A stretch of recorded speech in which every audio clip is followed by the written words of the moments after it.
The curtain rises, the ghost that had already won. Imagine the autumn of 1939.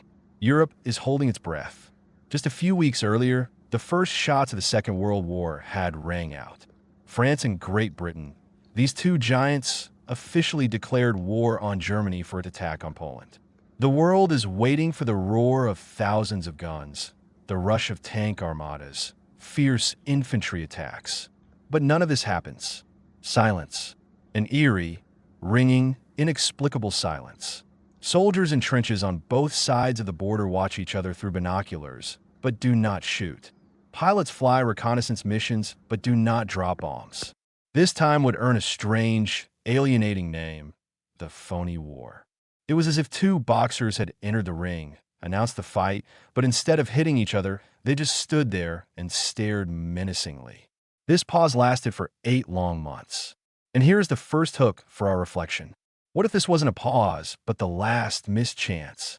A chance that cost Europe its freedom for 5 long years? France felt safe. It possessed, without exaggeration, the most powerful and well-thought-out line of defense in the world, the Maginot Line.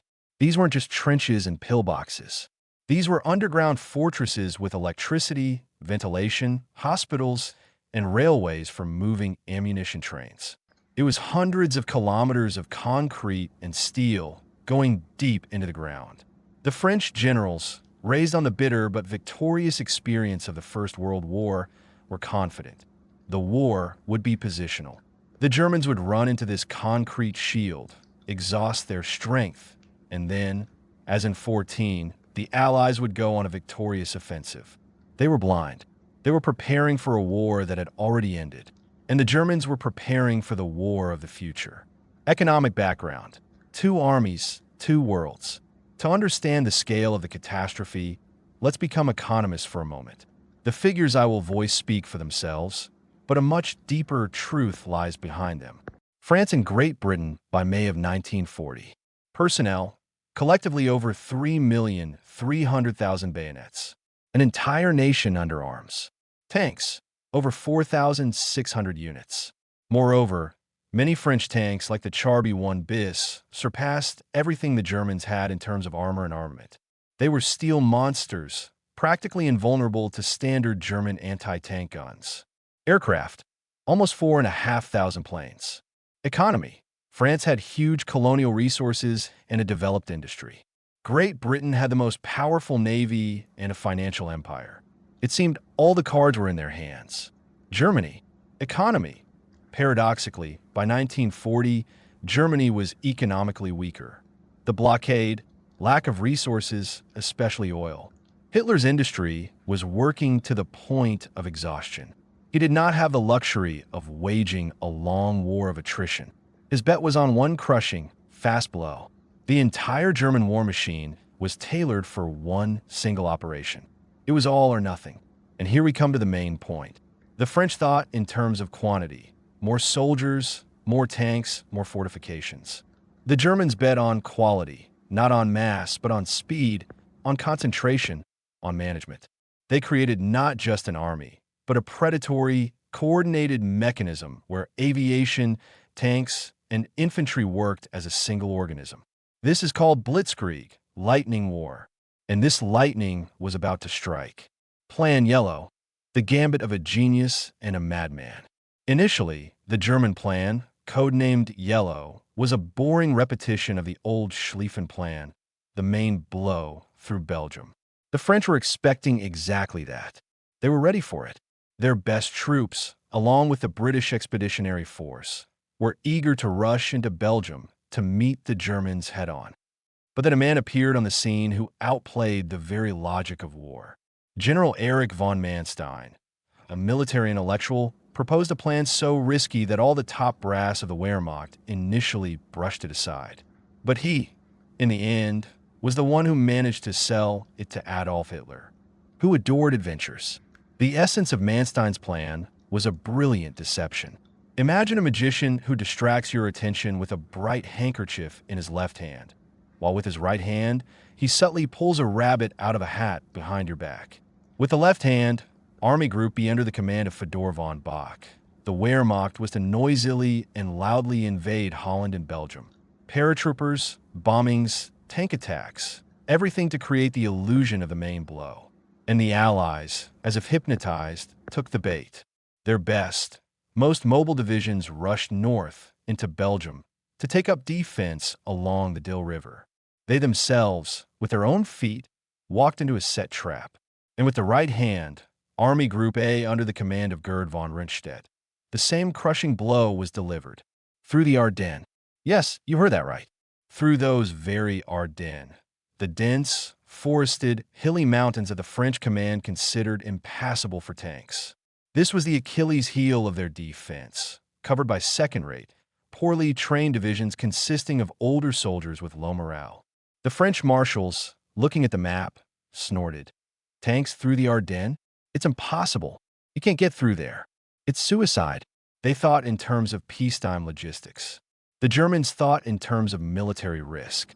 They created a special strike group, the Panzer Group of Ewald von Kleist. It was a steel battering ram wave consisting of more than 1,200 tanks, moving in a tight column, stretching for hundreds of kilometers. Heinz Guderian, Hermann Hoth, George Reinhardt. These names would become synonymous with Blitzkrieg. They led their divisions forward at a frantic speed, without looking back at the flanks. Their motto was, "Speed is security." Imagine this column. Tens of thousands of vehicles, tanks, armored personnel carriers, fuel tankers, moving along narrow mountain roads. From the air, they could be easily bombed. From the ground, attacked from the flanks. But the French command, until the last moment, did not believe that this was the main blow. They were sure it was a diversionary group. It was a triumph not only of steel, but also of psychology. May 10th, a bolt from the blue.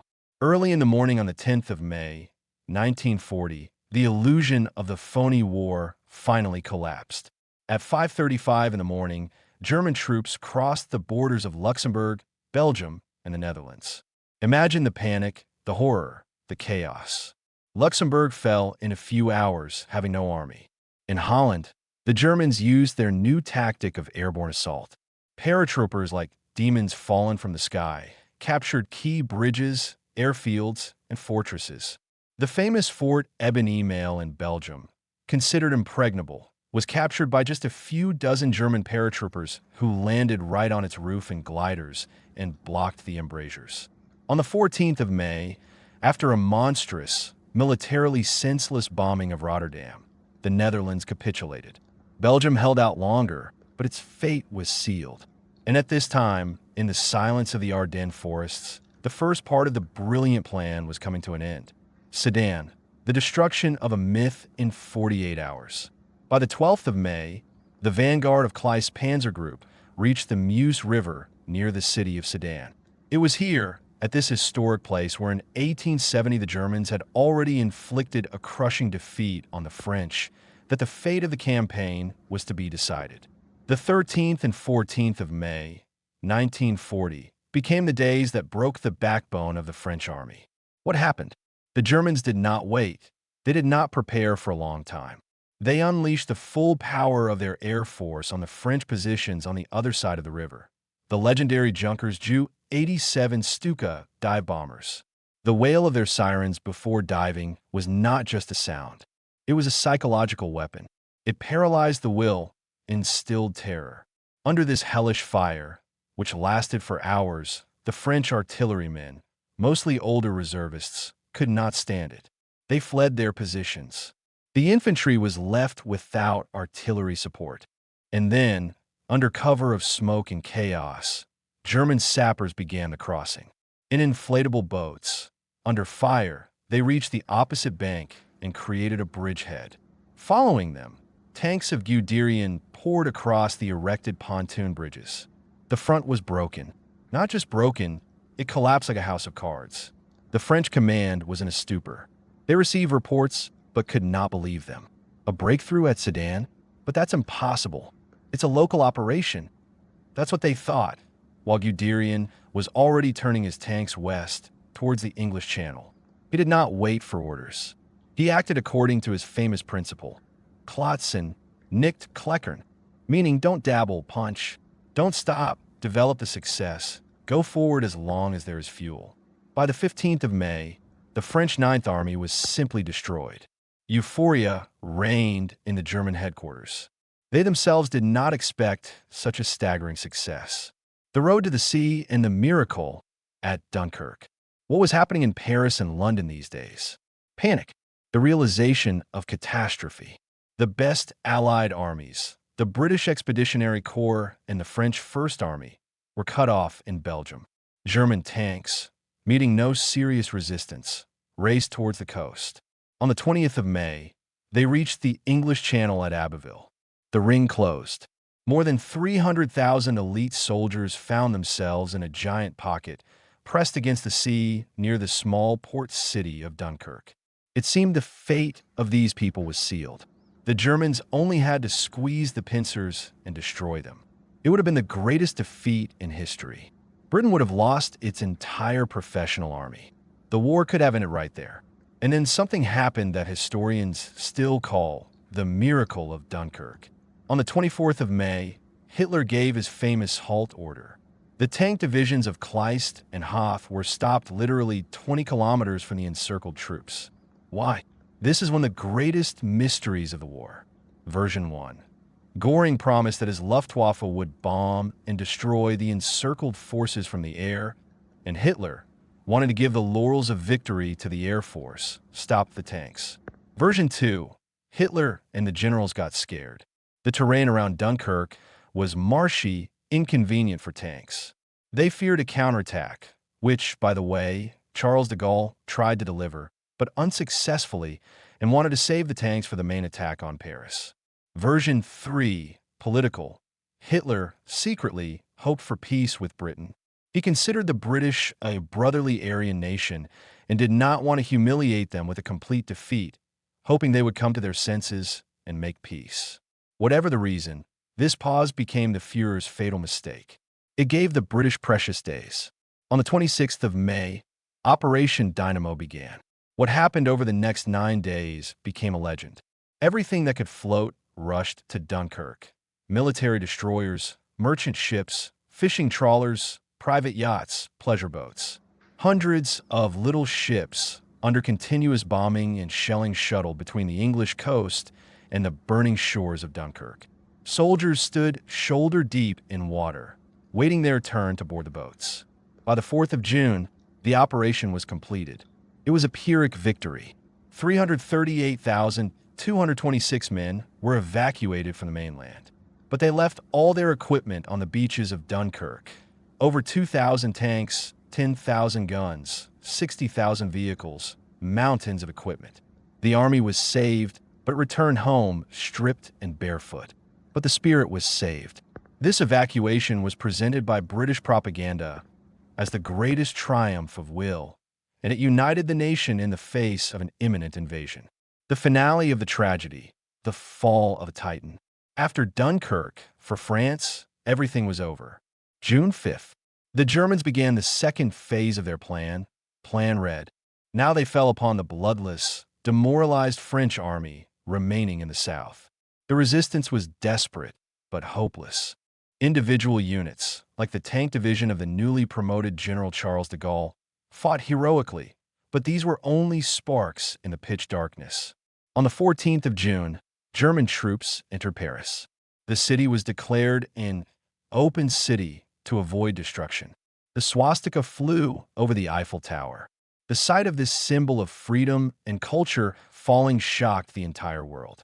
At the same time, like a true jackal, Mussolini's Italy pounced on the weakened victim. On the 10th of June, seeing that France was in its last days, the Duce declared war on it, hoping to grab his share of the pie. But here, too, he was humiliated. The Italian army, outnumbering the French Alpine units 3-1, failed to break through their defenses in the mountains. It was a pathetic, shameful campaign that only emphasized Italy's military incompetence.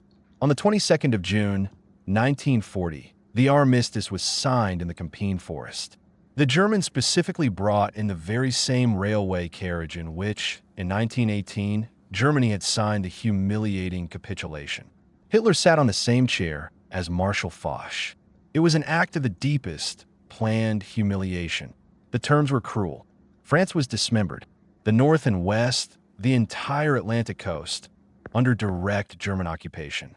In the South, a puppet state was created with its capital in the resort town of Vichy, headed by the 84-year-old hero of the First World War, Marshal Pétain, who became a symbol of collaboration and defeatism.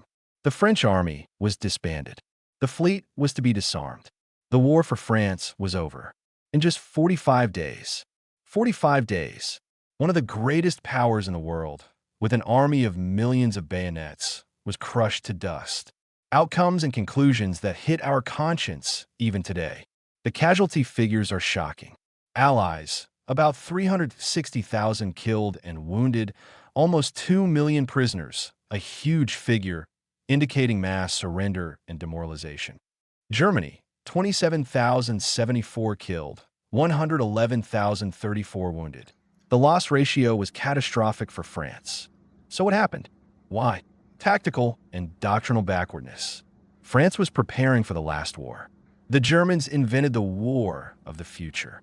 They made tanks not an infantry support, but an independent strike force. Psychological defeat. Blitzkrieg is a war to destroy not the army, but the will to resist. Speed, chaos, the fifth column. All this paralyzed the command and the government. Political division. France in 1940 was a deeply divided society. Many hated each other more than they hated the Germans. There was no national unity like there was in 1914. Fatal mistakes. Disbelief in a breakthrough through the Ardennes, panic at Sedan, the halt order at Dunkirk, which, in the end, saved Britain. A chain of tragic coincidences and miscalculations. But the main lesson of Dunkirk and the French campaign, for me personally, lies elsewhere. The world hangs by a thread. It depends on decisions made in the silence of offices, on the courage or cowardice of individual commanders, on belief or disbelief in the possible. France did not lose because it had no tanks. It lost because it had no idea for which a soldier was ready to die. And the Germans had such an idea, albeit a monstrous, criminal one. Britain, which held on after Dunkirk, found that idea in the person of Winston Churchill, who promised his people only blood, toil, tears, and sweat. And that turned out to be enough. This story makes one think. What are we capable of today? What are our Maginot Lines, the imaginary fortifications behind which we hide from reality, that suddenly turn out to be useless? Which Ardennes, impassable in our opinion, obstacles, does someone else consider just a road to our doom? History does not repeat itself, but it rhymes. And these rhymes can be very bitter. So that's the story.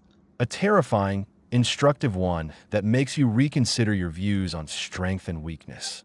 What do you think was the main reason for France's fall? Incompetent command? German superiority? Or something else? Write your opinion in the comments. Let's discuss it, because history is not just dates, it's our lessons for the future. And if this story hooked you, made you think, support the channel, subscribe, and like the video. This will really help us grow and make even more content like this for you. Thank you for staying with us until the very end.